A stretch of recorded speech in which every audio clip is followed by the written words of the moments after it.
If a man gives his neighbor money or goods to keep for him, and it is stolen from the man's house, if the thief is caught, he shall pay double. Okay, we've seen this principle here.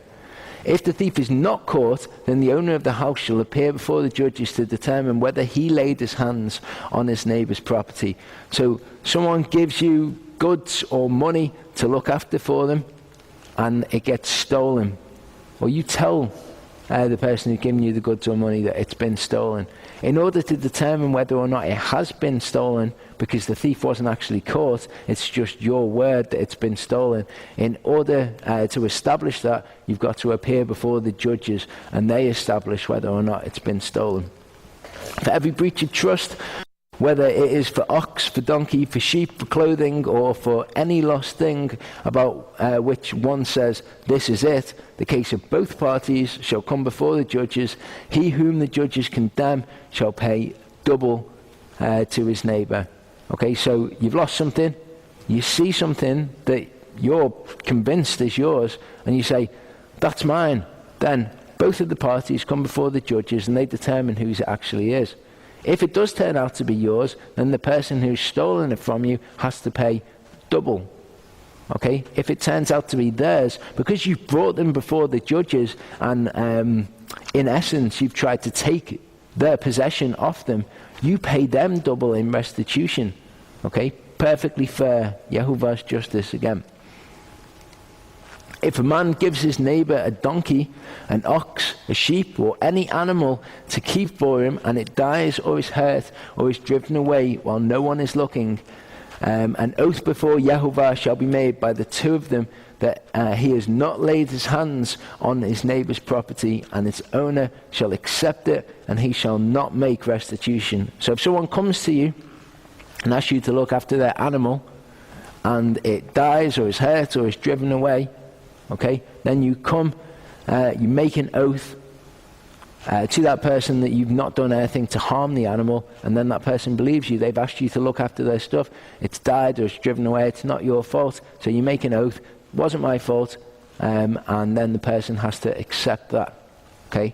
But if it is actually stolen from him, he shall make restitution to its owner. Someone asks you to look after something for them, and then it's stolen from you, okay, because you've not taken good enough care of it to prevent it from being stolen. You've been negligent or reckless. You have to make restitution of that amount to the owner. So, if you're looking after something, make sure no one nicks it from you. Otherwise, you're going to have to make restitution to its owner. Again, justice is done. If it is all torn to pieces, let him bring it as evidence. He shall not make restitution for what has been torn to pieces. So someone lends you their animal, somebody gives you their animal to look after, and it's torn to pieces. Okay? You then bring the carcass to them and say, "Look, it was torn to pieces," so that they've got evidence that it was in fact torn to pieces. You don't have to make restitution then, because a wild animal has come. It's not your fault. Okay? Say someone's given you their ox to look after, and it's killed by wolves. Okay? A load of wolves come and kill their ox. Then you don't have to make restitution as long as you present them with the body of the ox. Okay? We actually see this principle kind of in action in the Torah when Joseph's brothers say to Jacob, he's been torn apart by wild animals, and what they bring to him is his coat, okay, with blood on it. They do not bring his corpse, okay? And from the way that I read the Torah, Jacob doesn't believe them. Okay, he's always mistrustful of them from that point onwards, because they've not presented Joseph's body, and yet they've said he's been torn apart by wild animals. Well, where's the evidence? Yehovah that requires that evidence is brought.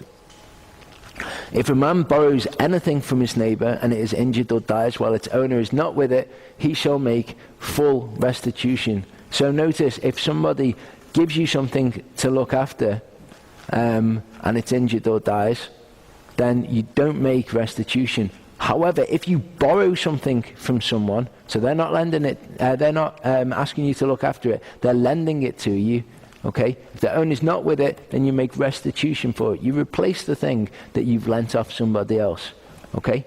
If its owner is with it, he shall not make restitution, okay? It's still the owner's responsibility. If the owner is there and you say, oh, can I borrow that for a second?